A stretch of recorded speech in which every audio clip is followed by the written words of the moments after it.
Coming up next on the Jeff Crilley Show, you're going to meet two of the driving forces behind Souls Harbor. It's a 70-year-old organization that's been on the forefront of fighting addiction here in Dallas-Fort Worth. Their incredible journey just ahead.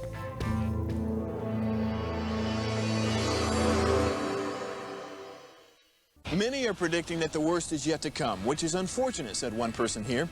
Until now, they've enjoyed the reputation of being the nation's icebox. Watched a burglar in his home this morning by webcam. As a journalist of over 25 years, stories are what make my world turn. Reporting live from the Dallas newsroom tonight, Jeff Crilley, Fox 4 News. But in 2008, I took the jump from my familiar life and started a PR firm from my home. We're talking about anyone with a camcorder like the one I'm using becomes a television network. We started slowly growing the company, and we now have over 100 clients, and we've branched into the world of live digital broadcasting. I now own 8 different TV studios and have a huge team, and the stories that I now get to share are sometimes the most important of my life.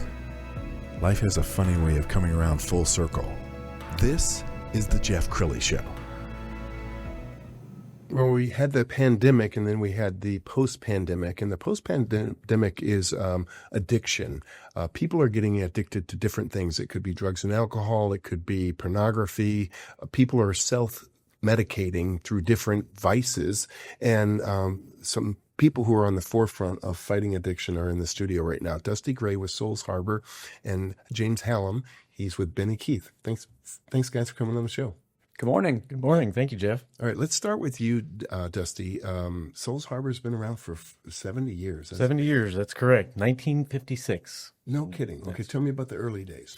The early days, so it was invented as a work program, basically, because two guys working in construction. Mm-hmm. One of them owned the concrete company. The other was the contractor.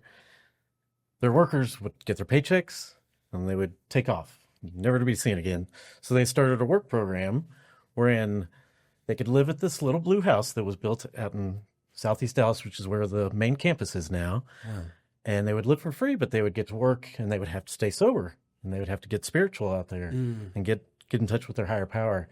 And that's how the Souls Harbor brand started. It started from a little blue house, and now it's a big main campus that's over about 6 acres, and then we have 4 thrift stores that. Amazing. Okay, more from Dusty in a minute. James, Benny Keith, legendary company, Restaurant Supply. Tell us about how Benny Keith got involved. Sure. Thank you very much. So I got a call from a dear friend, Lisa Laughlin, who asked if she could meet with Kristen and myself, and she had a project for us to consider and put it in front of us, and we went down and visited Souls. And personally, I've been in recovery my whole adult life, and so it very much spoke to me on a lot of personal levels. But additionally, Benny Keith is philanthropic, and we have a foundation, and it's one of our signatures to give back. And so it really made sense, and I'm proud of our employees and proud of our team. It was a great open house. We had it for a 2-day event on the 3rd and 4th of this month out at Souls, and Eddie Dean was very gracious. He sponsored the barbecue, and a good personal friend, Steve Kimball, Event Design, he came out, and Cynthia Smoot, she's in advertising. So we had a fun group of people out there, and it was very well attended for 2 days, and hope everyone else gets involved and sees what Souls is up to and what this capital campaign is all about. Well, you've assembled a dream team. Much more in a minute. We found a great video produced a couple of months ago. Let's go ahead and roll that now.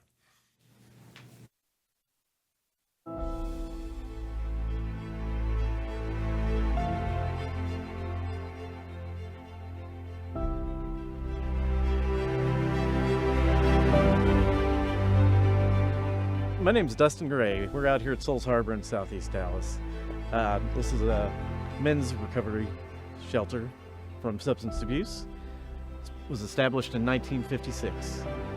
I myself had to come through these doors about 3.5 years ago. I was an addict.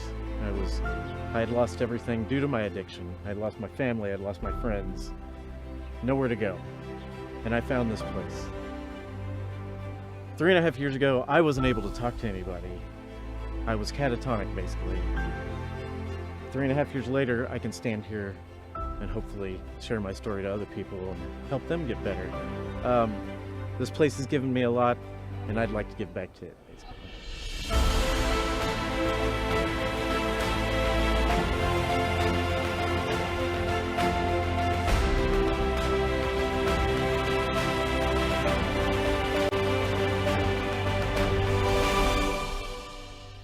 whole program here, it's a 6-month program, and it's developed around the 12 steps of Alcoholics Anonymous, but it reaches further beyond that. The 12 steps is just kind of the core of it. Everybody here does have to work a 12-step program and become closer to a higher power, closer to themselves, and then hopefully be better for themselves and better for their community at large. Typically, the life of an addict is not great. The success of people getting out of addiction is not great. But we do have success here. We have a great facility here, but we are lacking in probably room to help more people, and the facilities that we do have are falling down, basically.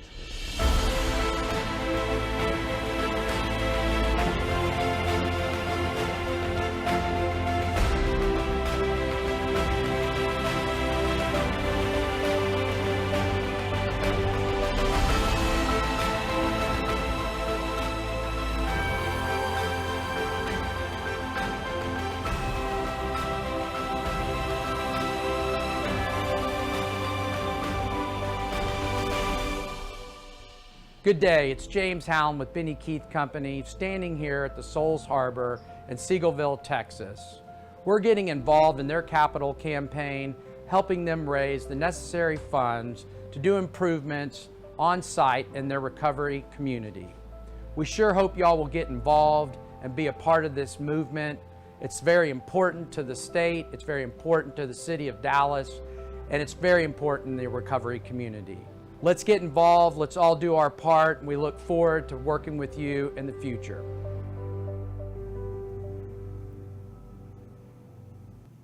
Dusty, let's come back to you because you shared a very rich story about your own life. Tell us what makes Souls Harbor different.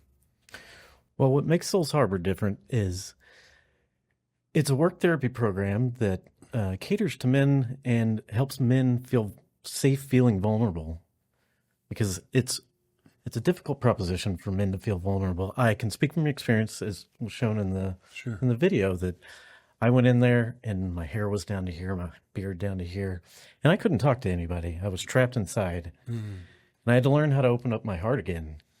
And it was the only way I knew how to do that. The way I felt safe doing that was around a community of other men who made me feel safe.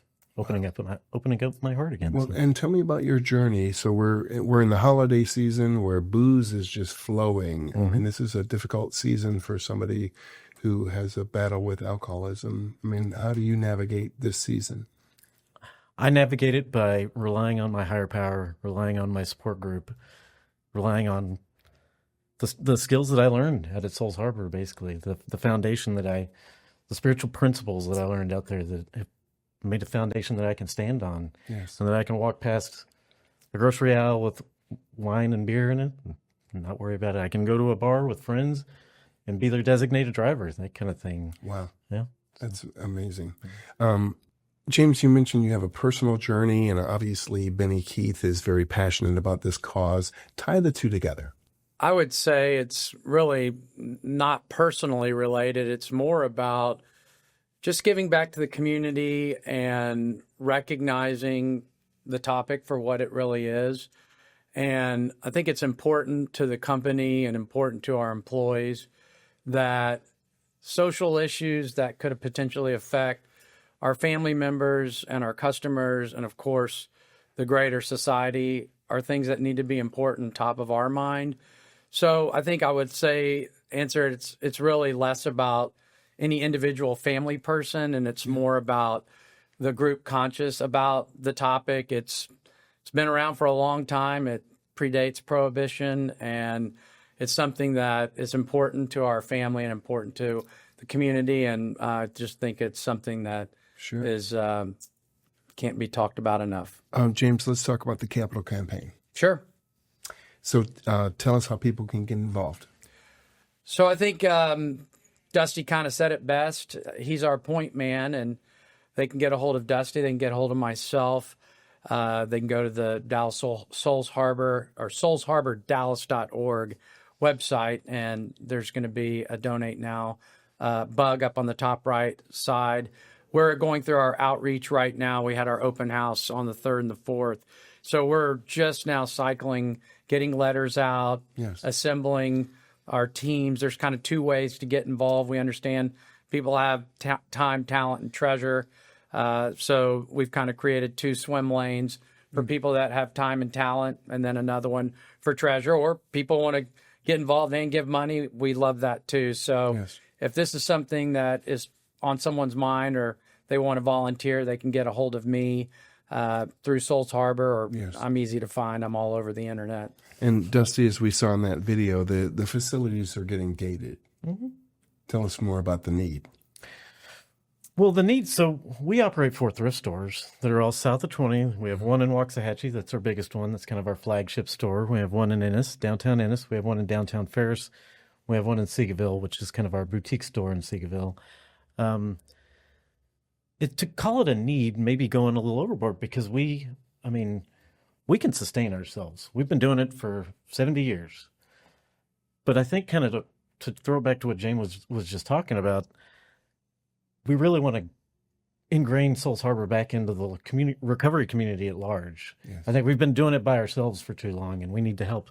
In order for us to help more people, we've got to get bigger and get into the community more. And in order to do that, we would need better facilities, Yes.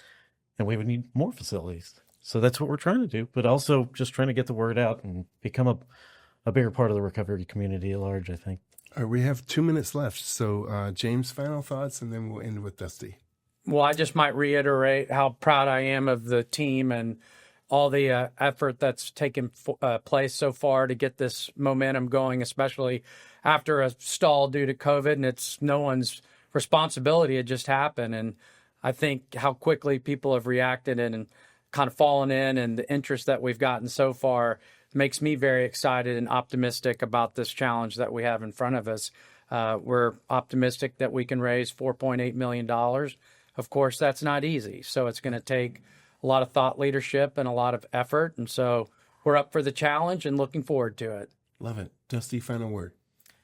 Well, I just know that Souls Harbor works. I've seen it happen. I've seen it in myself, of course, but I've seen it in other guys. There's 75% of our guys who come through there, once they graduate, they get a year of sobriety. Wow. There's about 75% that make a year. Incredible. Which is unheard of. Yeah. 65% go on to get a job within a year. But we also have a larger community that we keep together.